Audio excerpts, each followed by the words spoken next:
Tabii. Doğrular.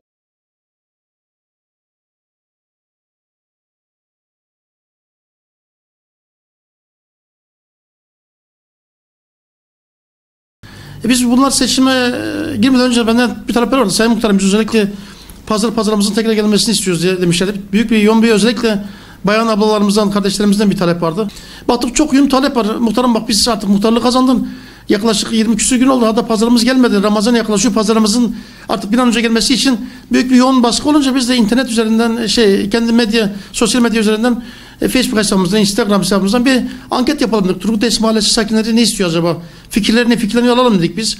Şimdi fikirlerin %80'i tekrar pazarın gelmesi yönünde.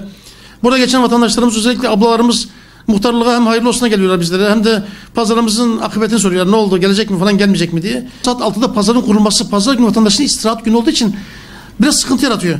Biz bunu pazarcılar başkanına oturduk, konuştuk. Bunu 6 değil de 7 ve 7.30-8 yapın kardeşim dedik biz bunu. Ve akşam saat 7'de, kışın 6 ve 5 neyse gün batımında, yazın 7 ve 8'de kapatacaksınız.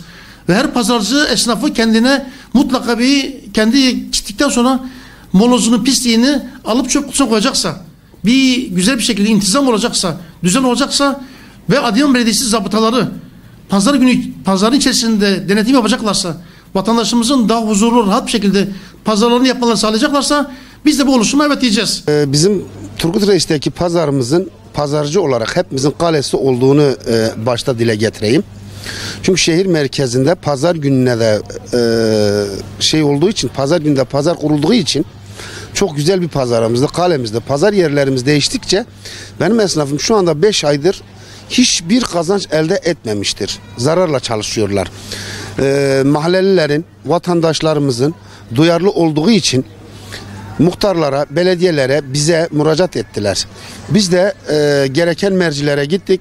Sağ olsunlar belediye başkanımız Sayın Süleyman Bey de kendisi de bize yardımcı olacağını söylemişti. Ve muhtarlarımız da destek oluyorlar. Hep beraber bir çalışma yapıyoruz.